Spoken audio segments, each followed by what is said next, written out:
Hello, everyone.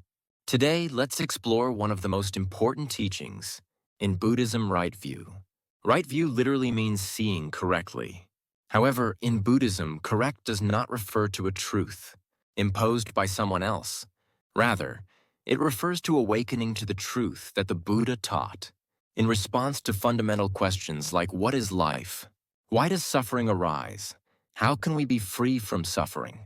In our daily lives, we constantly see and hear many things people's words, news, social media, memories, and imaginations about our past or future.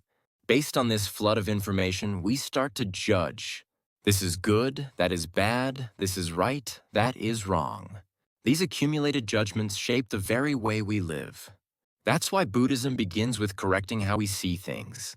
This is the first step of the Noble Eightfold Path right view. But how can we truly see things correctly? Let me share with you a well-known Buddhist parable. Long ago, a king gathered several blind men and brought an elephant before them. Of course, being blind, they couldn't see it. So each one touched a different part of the elephant to understand what it was like. One touched the leg and said, "An elephant is like a thick pillar." Another touched the trunk and said, "No, an elephant is like a long hose." Another touched the ear and said, "It's like a fan." And one touched the tail and insisted, "It's like a rope." Each person believed their part, was the whole truth, and argued, "You're wrong, I'm right." Upon seeing this, the Buddha said, "Those who know only part of the truth and believe it to be the whole are far from the truth. Arguing with each other is foolish." This story teaches us that we tend to judge the world through our limited experiences and knowledge. That often leads to misunderstandings, prejudice, and conflict. We all live with different backgrounds, environments, and values. Naturally, we react differently to the same event. But when we cling to the belief that only my way is right, we close ourselves off to others' perspectives, causing friction. The Buddha's story reminds us of the importance of noticing such biases and broadening our perspective. Right view is the ability to see beyond our limited understanding to perceive cause and effect, the impermanence of all things, and the natural law that everything arises through conditions and ceases when those conditions change. It's not something we grasp overnight, but something that deepens gradually through Buddhist practice, meditation, and daily mindfulness. For example, if someone says something hurtful, we may instinctively blame them. But with right view, we ask what led them to say this. How did I receive it? Where did this situation come from? And where is it heading? This deeper inquiry allows us to see things more clearly. The first step to developing right view is observing your own mind. When you wake up, hear something, or talk with someone, notice what emotions or thoughts arise. Simply acknowledge, I'm feeling this way right now. That awareness is the starting point. For instance, if someone steps on your foot in a crowded train, you might instantly get angry. How rude. But take a moment. Maybe they didn't mean it. Maybe they were also feeling cramped or rushed. Thinking this way can soften your anger. This isn't about forcing yourself to forgive or tolerate. It's about freeing your mind from the suffering caused by your emotions by looking at things from multiple angles. Right view is the power to perceive reality more accurately and from a broader perspective. Another key concept in understanding right view is dependent origination. Everything arises through interconnection. Nothing exists independently. This is a core Buddhist teaching. You exist now because your parents existed and their parents before them. Countless causes and conditions brought you here. Even the food you ate today came through farmers, transporters, cooks, all working together. We do not live alone. We are supported by countless connections. Understanding this liberates us from the illusion of being special, or conversely, from the victim mindset of being alone in suffering. Everything is in flux. Everything is connected. Right view is seeing this truth. In today's world, we are constantly bombarded with information through the media and social networks, making it increasingly difficult to distinguish between truth and falsehood, between reality and fake news. From the perspective of right view, It becomes essential to reflect on who is sharing this information and for what purpose. What intentions lie behind the message? At the same time, it is equally important to examine our own reactions. Why does a particular piece of information provoke such a strong response in us? Why do we feel inclined to believe certain things while instinctively rejecting others? Often we embrace what we want to believe and turn away from what challenges our existing views. Recognizing these unconscious biases within ourselves is a crucial first step toward cultivating right view. Buddhism teaches that all phenomena can be understood through three universal characteristics. The first is impermanence. Everything in this world is constantly changing, and nothing lasts forever. The second is the concept of non-self. Nothing possesses a permanent, independent essence or identity.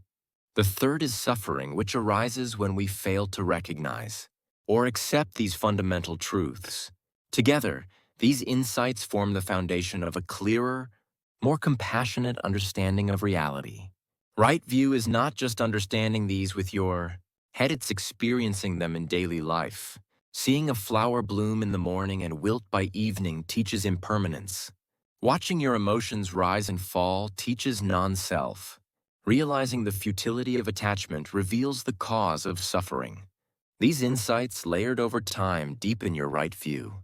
Right view is also the foundation for the other 7 aspects of the Eightfold Path: right thought, right speech, right action, right livelihood, right effort, right mindfulness, and right concentration. Without right view, no other practice leads to true liberation. To practice right view in daily life, begin by noticing your emotional and thought patterns.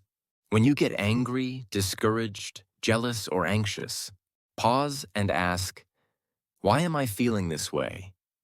This quiet observation reveals your inner habits. And once you recognize those patterns, your responses can begin to change.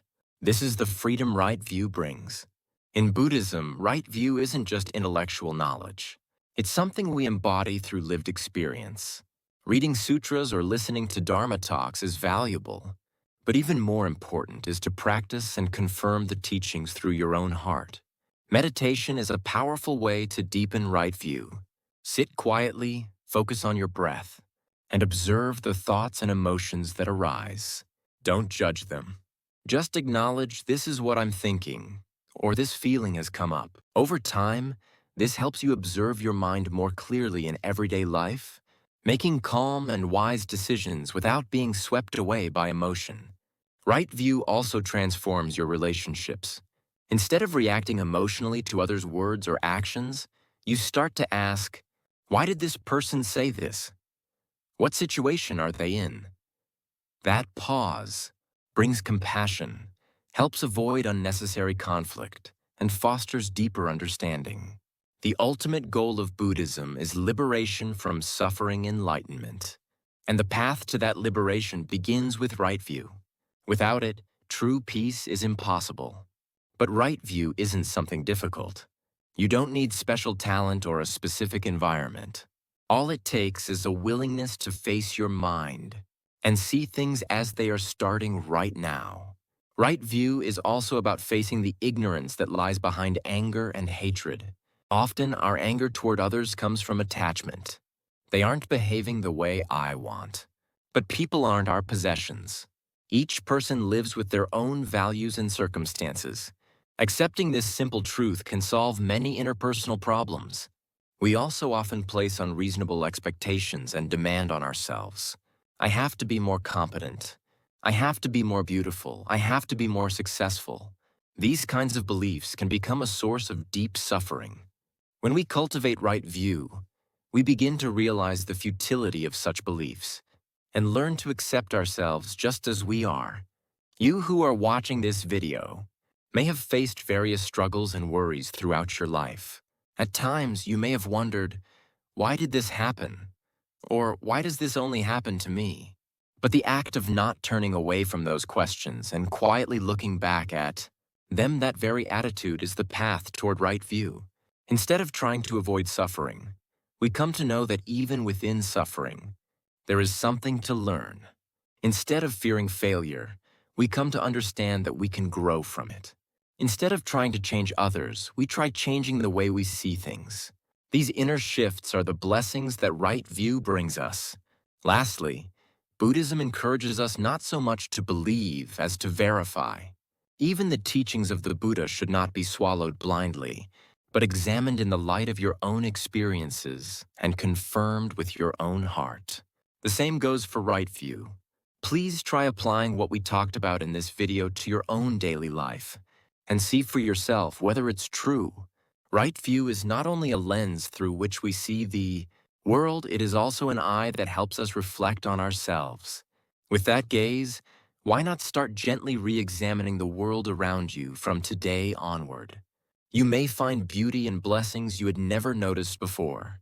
I hope today's discussion has provided insights that you can apply in your life.